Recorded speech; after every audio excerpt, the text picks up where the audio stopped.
See, it's an example of 4 plus 4 binary multiplier. Okay, the two data operands are. It is your normal way, which we are already familiar with from childhood onwards. There are two data, two signals represented with 4 bits. A is a data operand, data signal, and B is a data signal, and 4 plus 4 binary signal. When it comes to this way of multiplication, it's a very slow process, because first we have to go for multiplication and then we have to add. Okay, so it takes more time, and it doesn't work for us, because if you come to the real time scenario where you are using high speed gadgets or high speed devices. Let's say for example I'm talking to my mobile phone, okay, and with my some friend, how fast my mobile processor will take or capture my voice signal, how it is able to perform the computation, how fast it is able to compute the computations on that signal, then and transferring it to the respective requirements. Okay, so it is a general way of multiplication. It doesn't work for our present speeds, present requirements in the society or in our daily life. So parallel multipliers. So where let's say for example A is a signal, B is a signal, then P is the multiplied signal. How we are able to perform it? For example, the multiplicand A and the multiplier B and the product P, we call it as a product, and it can have m plus n bits. When we take the multiplication, A is with of m bits and B is of with n bits, and we take the product, it is going to occupy the number of bits are m plus n. So each bit of the product is obtained by summation of bits. Okay, let's say A0 and B0 using area of single bit adders. The bits A where I takes on the value from 0 to m minus 1. A0, simply addition. Yeah, A0, B0, A1, B1. Okay, this is the mathematical representation of this diagram. So when it comes to the signed numbers, so what do you understand by signed numbers? Let's say for example, the numbers which are to be multiplied are signed numbers. Let's say I want to multiply two negative numbers. Okay, so then what is our concept of multiplication in DSP? So we have a multiplier called Braun multiplier, and it is the basis for most of the today's commercial implementation. So when it comes to the signed multipliers, signed bit multiplication, the most observed multiplier is nothing but the Braun multiplier, and it is the most today's commercial implementation. See, this is our Braun multiplier. You try to observe the diagram, how it is being implemented. The structure of a 4 plus 4 multiplier. A0, B0 is taken as the P0 as a combined product. So when it comes to the P0, and this result is going to be added, output A0, B0 output is C. This is the initial bit. 0 will be added, then A1, B1 should be added, then the output is nothing but the P1, and we are going in this way so A0 to get the result. Okay, on the basic structure are possible, I have been used to increase the speed and reduce the hardware complexity and the power dissipation. So we need to keep on updating the requirements. We need to search for different alternatives, how fast able to perform the multiplication, and we will not be dealing with these variations here. However, we will consider one modification of the Braun structure, which is essential to carry out the multiplication of the signed numbers. So when it comes to the signed numbers, how the multiplication will take place? Let's say two numbers are taken, A and B represented as 2's complement format.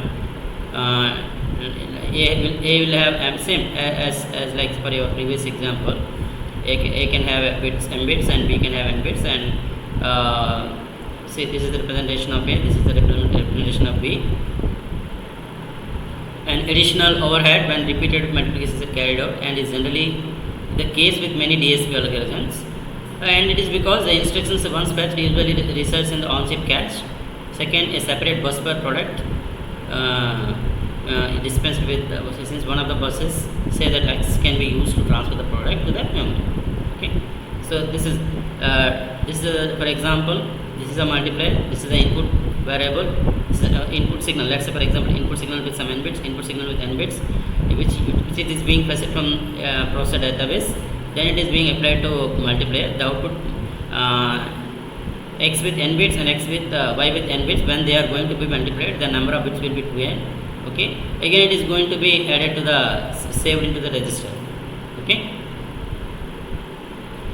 so that is our concept of this multiplier. So let us revise so far what we discussed so far. We have a discussion about our topic called program architecture for programmable DSP process. What is our requirement? What is our motto to complete this topic? So when it comes to the programmable DSP, we have a dedicated signal processing processor. We need it for signal processing operations. When we talk about the signal processing operations, how it should, what should be its architecture, and what should be its architectural requirements, because it's a dedicated processor. Okay, first architectural processes we already completed. The architectural requirements are called basic arithmetic operations, logical operations. Okay, and then what is our multiplier, because multiplier is the most important aspect of DSP architectural requirement, because one of the most important signal operations in signal processing is the multiplication. So when it comes to the concept of signal multiplication, how we are going to implement it in terms of hardware, because it is all the hardware finally we need to implement so that it takes the data and will produce the result. So we have two methods of implementing this multiplier. We already discussed about it. First one is a microcoded multiplier. It uses a concept called shift and add technique, which is generally employed in general purpose processor design. But our processor is unique. Our processor is specific, because we want to confine our processor to especially for signal processing only. It is not a general purpose processor. Okay. And the concept of microcoded signal multiplier, which is nothing but shift and add technique, it will take more time. Okay, so we have an array of parallel multipliers. That concept we need to take for DSP processor for its implementation. Okay, and then how it is implemented, we have shown to a diagram for a normal multiplier. But whenever it comes to the concept of sign multiplication, if it is involved, for example, the two negative numbers, we want to multiply them, then we have a concept called Brown multiplier. And okay, so the next important architectural requirement is nothing but the shifter. Shifter, it is an essential component of any DSP architecture, as like your multiplier. And shifters are required to scale down or scale up operands and results to avoid errors resulting from overflows and underflows during the computation. Okay, shifters are required to scale down or scale up operands. You can scale down your signal, you scale up your signal. Okay, and we already have a knowledge in signal processing, which we are covering in second year of BTech in signal processing. We have a concept called scaling. You can simply scaling in the sense you can stretch the signal, or you can compress the signals. You can perform the stretching, you can perform the compression as per your requirement. Okay, as per some requirement. And how to implement it in terms of hardware means we need to have a shifter in our DSP architecture. Okay, not avoid errors resulting from overflow or underflow during the computations. Okay, it is required to compute the sum of n numbers. For example, I want to perform sum of 10 numbers, or sum of 20 numbers, sum of 100 numbers. Is represented with some bits. I need to take some unique representation for our number. Let's say how many bits that you want to represent. Okay, whether you want to follow a fixed point number or a floating point number, which already is being covered in your first chapter. So as the accumulated sum grows, the number of bits required to represent it increase. See, for example, if you go on adding the bits, what will be the overall result? The number of bits going to spread. Okay, the number of bits will be go on increasing. So the maximum number of bits to which the sum can grow is nothing but n plus log to n bits. Okay, if you take two numbers with n number, and if you go on adding the numbers bit by bit, and what will be the maximum number of bits in case of results? In the case of the sum of the result is nothing but, and it will grow to n plus log to n. Okay. However, each of the n numbers scale down by log to n bits prior to the addition, and the loss of result due to the overflow can be avoided. By this method, you can avoid the flow. You can reduce the error due to the overflow. That is the main concept. Okay. The accumulator will then hold the sum scaled down by the log to n. Although accuracy of the sum is reduced by cause of log to n lower bits, the summation would be completed without occurrence of the overflow error. The actual sum can be obtained by scaling up. See, simple. You scale down the data in order to process the signal. Once your operation is over, we need to come back to the original form of signal. Then you go for stretching, scale up. So then finally feed it to according to your requirement. Okay. So when two numbers is represented by with n bits are multiplied, the product can have a maximum of 2 n bits. We already know it. When this product is saved in the memory, which is also n bit wide, the lower order n bits are generally discarded, resulting in loss of accuracy. However, in case of multiplication of two signed number, the accuracy can be significantly improved by shifting the product by 1 bit position to the left before saving. Then simply see, overall the requirement is that when you take the multiplication or when you take the addition, see, you need to store the result. So what is your memory requirements? What is your memory capacity to hold this data? Okay, accordingly you go on act on the data. Accordingly you go on act on the data. Okay, and when carrying out the floating point addition, the operand should be normalized to have same exponent. So this is accomplished by shifting on one of the operands by required number of bits position to this, so that it has the same exponent as the operand. See, when it comes to the concept of floating point address, the operand should be normalized in order to accommodate in the requirement. Okay.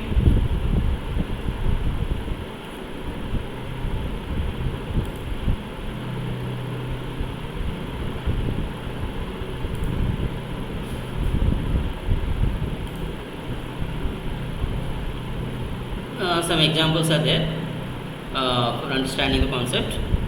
When it comes to the shifter, the most important one is the barrel shifter. We cannot take a normal shifter for our requirement, for high-speed requirements. So the conventional process shifting is normally implemented by an operation similar to one performed on the shift register. Simply shift the data from one clock to another clock, and that we use it for shifting purpose. It takes the operation takes one clock cycle for every single bit. For example, you have an n bit serial shift register. If you want to transfer the data n bits, for example 20, you have a 20 bit shift register and you want to accommodate 20 bits. Okay, you cannot do it at a time. But let's say if it is a serial write shift register, and for each 1 bit to store in the shift register, you need 1 clock pulse. So if you have 20 bits to store the in 20 bit register, you need 20 clock pulses. Okay, so we have to use 1 clock pulse to store 1 bit. Okay, generally it is a concept in microprocessors, which are generally required in DSP computations. In DSP, in order to preserve the computational speed, so that there is a conventional method of shifting the data where each shift of bit requires 1 clock pulse. That is a conventional method of implementing the shifter in normal process. Okay. In DSPs, on the other hand, in order to preserve the computational speed of the single clock cycle instruction execution, the shifts by several bits should be completed. But when it comes to the speed, we need a high speed computation in DSP. Each clock pulse or each clock cycle has to perform number of bits in a single clock cycle. That is our requirement. And it is possible by combinational circuit known as a barrel shifter. How to do it? Instead of using 1 clock pulse for shifting of one data in a conventional way of shift register in microprocessor, general purpose microprocessor. In DSP for computational requirements, high speed computational requirements, we need to perform number of bit shifts for each clock pulse. Okay, and it can be accomplished. This requirement can be accomplished. A concept known as barrel shifter. It connects to the input lines representing a word to a group of output lines.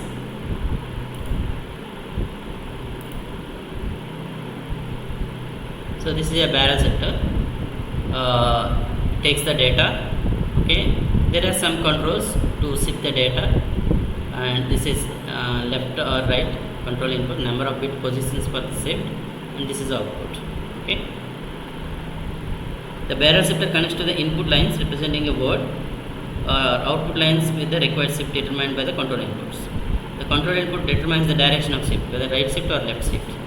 The input word has n bits. The shifts from 0 to n-1 bit position to the right or left to be implemented. The control input requires log to n lines to determine the number of bits to be shifted. Further, the additional line is also required for the control the input to be indicate the direction of shift. But in practice, however, the direction of shift is usually fixed. Okay, with the result that only log to n lines are required for control.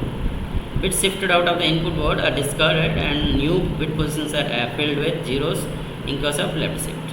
Okay, in case of right shift, the new bit positions are replicated with most significant bit position. That is I mean, all that information, whatever explained, it is being shown in the diagram. Okay. So next one is your MAC unit. We have seen multiplier and we have seen shift register, and what are their architectural requirements when they are to be used in DSP processor. The next another architectural requirement is that multiply and accumulate unit. What is multiply and accumulate? See, all these are important architectural requirements for any DSP processing system. See, our topic deals with architectural features of programmable DSP processors. Okay, so we need to address the architectural requirements. When I want to go for when I want to design a DSP processor, what should be its architecture, and it should in its architectural requirements. Okay, it has to operate on signals. When it is a DSP system, it has to operate on signals. So when it has to operate on signals, what are its architectural requirements? We have seen the first one, arithmetic requirements, logical requirements, and then we have gone through what we call multiplier, different concepts of multiplier, and then we have revised the discussion so far, and then we have gone for shifter. When it comes to the concept of shifter, how it should be, how the shifting will happen, what is the conventional way of shifting the data, and when it comes to the DSP system, how it is implemented. Next, the architectural requirement is multiply and accumulate unit. So most DSP applications such as filters requiring the accumulation of products of a series of successive multiplications. Multiply and accumulate. Accumulate means store. We have to multiply, and we are see it is a continuous process. Processor is complete. Let's say, for example, it is a real-time application. It is not a offline application. Let's say it is a real-time application. Like for example, you mounted some sensor, and the sensor is continuously capturing the data, and it is being transformed to the digital form, which is being able to process by the processor. And let's say it wants to multiply, it wants to do the multiplication, and then it has to accumulate it. Again, another data operation, continuous data operations have to be carried out continuously. Data operations have to be carried out continuously when it comes to the concept of real-time implementation. When it comes to the concept of real-time implementation. Okay. So, multiply and accumulate unit. Most of the DSP applications, such as filtering, requires accumulation of the products of a series of successive multiplications. Okay. So, in order to implement this accumulation, we need to add or subtract unit, an additional register, such as multiply and accumulate unit, commonly known as MAC unit. Okay.